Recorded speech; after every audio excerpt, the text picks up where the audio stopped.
The store lights were dim, the metal shutters halfway down, and the street outside was empty when fear grabbed the young cashier's heart harder than anything he had ever known. His hands trembled over the register as three men stepped out from the darkness of the aisle, their heavy boots echoing in a store that should have been closed.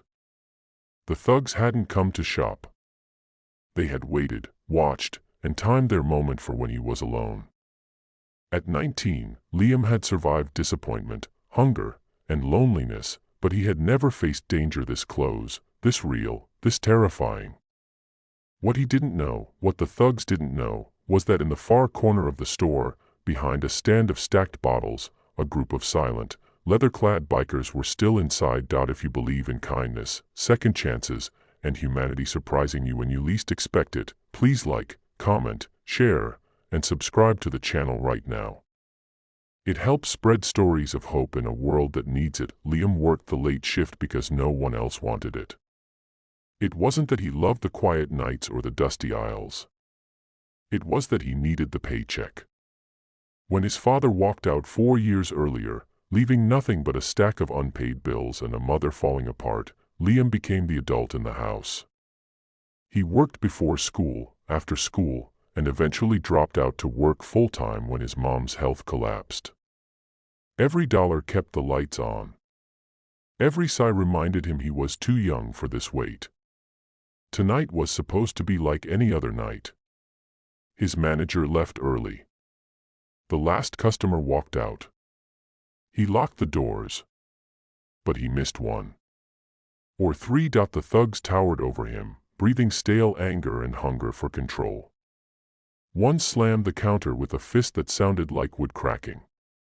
The other leaned forward, his smile twisted like he enjoyed seeing fear in Liam's eyes. They taunted him, playing with his panic, pretending to ask for money but really savoring every flicker of helplessness. Liam's voice cracked as he tried to remain steady, repeating that he didn't have access to the safe, that the register was empty after closing. He wasn't lying, but they didn't care. One grabbed his shirt, pulling him half over the counter. Liam felt the metal cash tray dig into his ribs and thought of his mother, asleep at home, trusting he would return. The store's silence turned heavy, as if holding its breath. Then came footsteps he didn't expect, slow, heavy, almost rhythmic. The bikers had been in the back aisle, comparing parts cleaner brands, talking softly after a long ride. They stayed inside because they needed to count change, because one of them had a limp and walked slowly, because fate sometimes creates miracles from small inconveniences. Their jackets carried patches from a club with a reputation that made most troublemakers think twice. They weren't perfect men. Some carried past mistakes like scars. But they stood by one rule, harder than steel: protect the innocent, especially kids who had no one else. The largest of them stepped forward, his voice calm enough to slice through the chaos like a blade wrapped in velvet. His hand rested light on Liam's shoulder, pulling him back behind the counter. The thugs turned, not expecting anyone else inside. Surprise washed over their faces, quickly replaced by fear they tried to bury under bravado. But bravado doesn't stand tall when a wall of leather and grit rises against it. The bikers didn't yell. They didn't threaten. They simply stood between Liam and danger, and suddenly the thugs realized their night had taken a turn they couldn't control.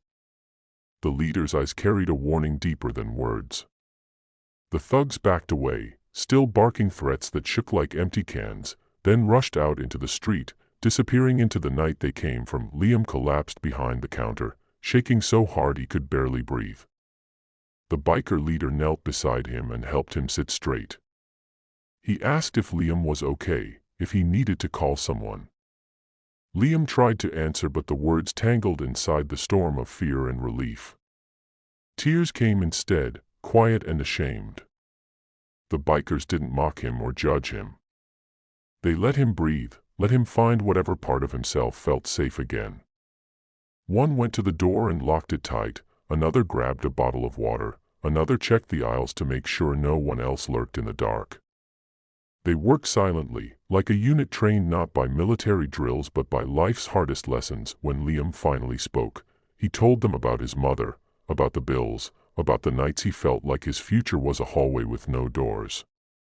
He said he didn't want to be a victim, but sometimes life hit faster than he could prepare for. The biker leader listened, really listened, his face softening in a way that told Liam he understood survival far better than most. He shared a piece of his past, of mistakes he made, of the people who helped him when he didn't deserve it.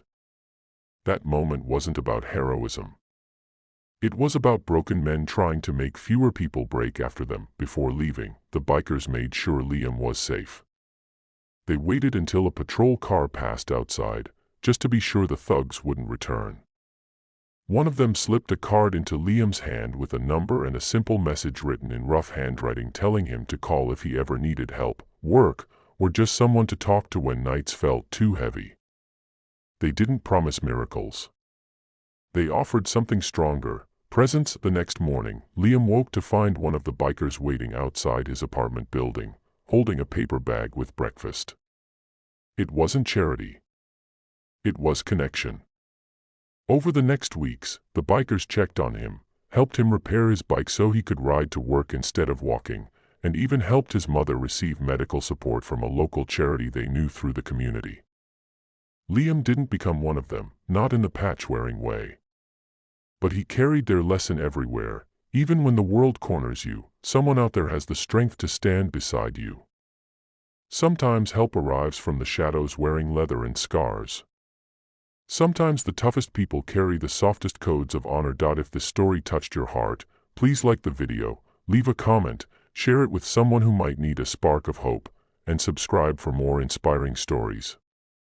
Your support keeps stories of courage and kindness alive. Before the final moment of the story, I want to ask something special. Please comment below. Have you ever been protected or helped by someone unexpected? And so, the night that could have stolen Liam's spirit ended up filling it instead. The fear he felt behind the counter became the turning point he never saw coming.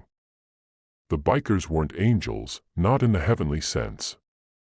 They were men shaped by storms, choosing to shield someone still learning how to survive his own. And every time Liam walked past that aisle where the thugs waited in the dark, he remembered the sound of heavy boots walking toward him, not to harm him, but to save him. In a world full of shadows, sometimes the light wears leather.